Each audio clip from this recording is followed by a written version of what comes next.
आने वाले समय में भाजपा जजपा को बड़ा झटका दे सकती है। दरअसल इस बात के आधार हम इस वजह से कह रहे हैं कि पहले से ही भाजपा और जजपा गठबंधन के बीच कहीं ना कहीं दरार चल रही है, लेकिन उसमें उस वक्त करारा झटका लगा जब भाजपा ने अचानक आकर के कहा कि हम नगर पालिका और नगर निगम के चुनाव अकेले लड़ेंगे। उसके बाद दुष्यंत चौटाला ने हाईकमान के पास संदेश भेजा और बातचीत हुई कि मिल करके चुनाव लड़ा जाएगा।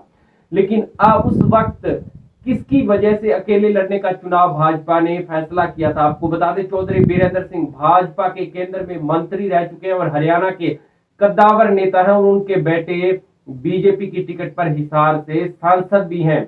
उन्होंने दरअसल भाजपा को यह सलाह दी थी कि अकेला चुनाव लड़ना चाहिए, क्योंकि गठबंधन में चुनाव वो लड़ते हैं जिनका कोई जनाधार नहीं होता या जनता के बीच लोकप्रियता नहीं होती। हमारी पार्टी का जनता के बीच जनाधार है और हम प्रधानमंत्री नरेंद्र मोदी की नीतियों के दम पर चुनाव लड़ सकते हैं।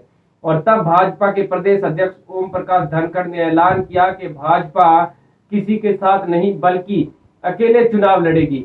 और उसके बाद जेजेपी की नाराजगी के बाद फिर से गठबंधन में चुनाव लड़ा गया। लेकिन अब जब चुनाव लड़ा गया और उसके नतीजे आए हैं तो चौधरी बीरेंद्र सिंह ने भाजपा को फिर से नसीहत दी है। चौधरी बीरेंद्र सिंह ने कहा है कि अभी भी समय है कि बीजेपी अकेले दम पर जनता के बीच जाए, क्योंकि चौधरी बीरेंद्र सिंह राजनीति के मंजे हुए खिलाड़ी हैं और हरियाणा की जनता की रग रग से वो वाकिफ हैं। 50 साल की राजनीति में जनता के बीच रहे हैं और उनको अंदेशा इस बात का है कि किसान आंदोलन के बाद जेजेपी की जितनी छवि खराब हुई है उतनी बीजेपी की नहीं हुई।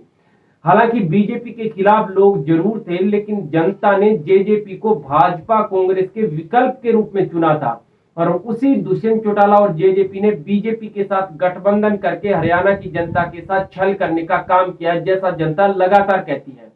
हालांकि जनता बीजेपी को माफ कर सकती है लेकिन जेजेपी को माफ नहीं कर सकती। इस बात का जिक्र भी चौधरी बीरेंद्र सिंह ने किया है और दुष्यंत चौटाला से समय समय पर इस्तीफे की मांग करने वाले हरियाणा वासियों के हाथ निराशा ही लगी थी।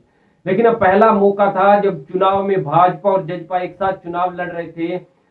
भाजपा और जजपा का वोट परसेंटेज केवल 26% पर आकर के रुक गया और वो भी शहरी क्षेत्र में। सोचने की बात है, भाजपा को शहर की पार्टी कहा जाता है और शहरी क्षेत्र में यदि भाजपा और जजपा गठबंधन को 26% वोट मिल रहे हैं तो ग्रामीण क्षेत्र में क्या हाल होगा अंदाजा लगा सकते हैं। और 2018 में जब भाजपा ने अकेले चुनाव लड़ा था तो उसको तकरीबन 49% वोट मिला था, यानी कि बीजेपी का जेजेपी के साथ आने से आधा वोट खत्म हो गया है। और इस बात को लेकर के जो चौधरी बीरेंद्र सिंह है उन्होंने ट्वीट किया। उन्होंने कहा कि जो जीते हुए हैं उनको बधाई, लेकिन मैं बीजेपी हाईकमान से एक सलाह देना चाहूंगा उनको कि हर बार गठबंधन का नाम मजबूती नहीं होता है। कौन कितने पानी में है इसका अंदाजा लग चुका है नगर पालिका और नगर निगम चुनाव के नतीजे आने के बाद।